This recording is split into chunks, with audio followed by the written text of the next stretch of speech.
Sumainyo ang Panginoon. At sumaiyo rin. Ang mabuting balita ng Panginoon ayon kay San Lucas. Papuri sa iyo, Panginoon. Nang dumating ang araw ng paglilinis sa kanila, ayon sa kautusan ni Moises, si Jesus ay dinala ng kanyang mga magulang sa Jerusalem upang iharap sa Panginoon. Sapagkat ayon sa kautusan, ang bawat panganay na lalaki ay nakatalaga sa Panginoon. At naghandog sila ayon sa hinihingi ng kautusan ng Panginoon. Mag-asawang bato-bato o dalawang inakay na kalapati.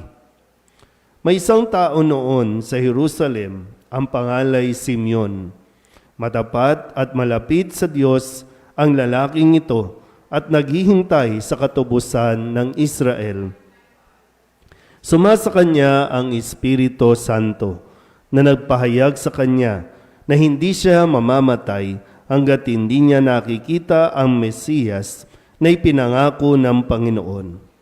Sa patnubay ng Espiritu, pumasok siya sa templo at nang dalhin doon ng kanyang mga magulang ang sanggol na si Jesus upang gawin ang inihingi ng kautusan, siya'y kinalong ni Simeon.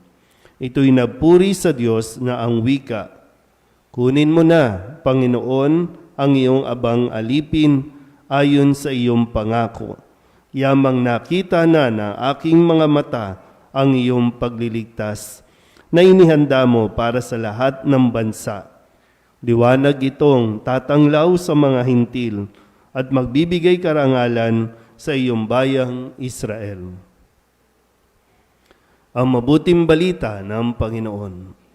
Pinupuri ka namin, Panginoong Hesu Kristo. Isang mapagpalang umaga po sa inyong lahat.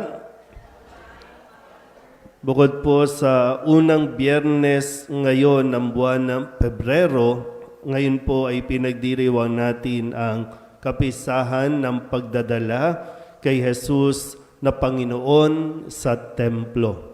Isang kaugalian o mas malalim pa sa kaugalian ang pagdadala ng bawat bata sa templo. Panahon pa sa unang tipan at hanggang sa panahon ng binasa natin sa Ebanghelyo na pahayag ni San Lucas na maging si Jesus ay dinala ng kanyang mga magulang doon sa templo para ihandog sa Diyos o iharap sa Panginoon. So napakahalagang katungkulan o gawain na hindi dapat ipagwalang bahala ng mga magulang.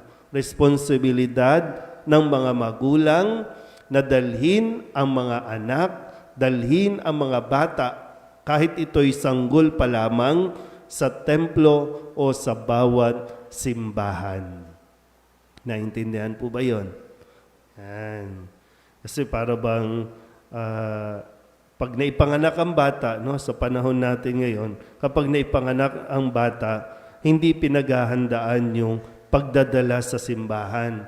Ang pinaghahandaan ay ang paghahanda, yung ihahanda kapag ang bata ay dinala sa simbahan. Kaya yung iba, nakadepende doon sa, wala pa kasi tayong pera, kaya wag na muna natin dalhin. Kaya yung mga bata, minsan may ngipin na, hindi pa nakakatuntong ng simbahan. Ito magandang mapagnilayan natin o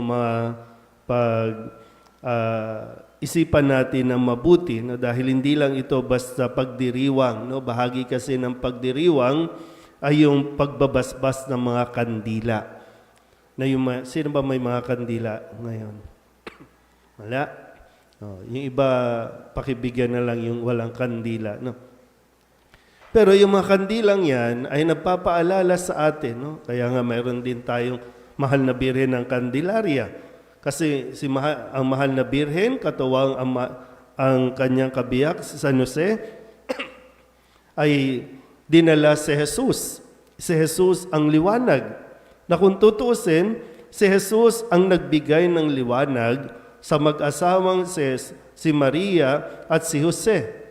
At nang makita siya nitong si Simeon sa ebanghelyo natin, sa kwento natin, nang dalhin siya ng mag-asawa sa templo, nagliwanag din, nagkaroon ng liwanag ang kaisipan ni Simeon, hindi lang yung mga mata, kundi naging malinaw na kung ano ang plano ng Diyos sa kanya. Kaya nga yung panalangin niya, okay na ako Lord, nakita ko na. So sa tulong yan ni Jesus, hindi lang sumisimbolo sa liwanag, kundi siya mismo ang liwanag. Itong mga kandila na babasbasan natin, yan yung mga simbolo at nagpapaalala sa atin ng tunay na liwanag.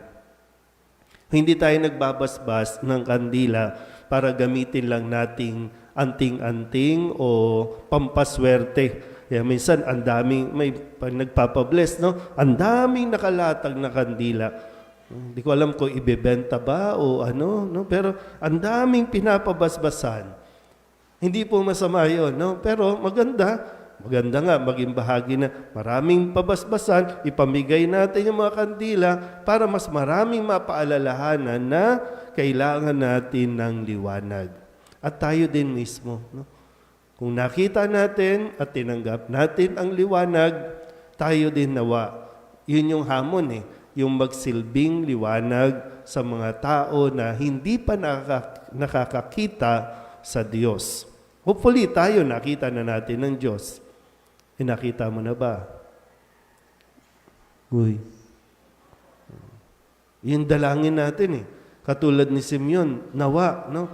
Makita na natin ang Diyos. At kapag nakita na, sana huwag na tayong umalis. Yung para bang, sige na Lord, okay na ako, kunin mo na ako.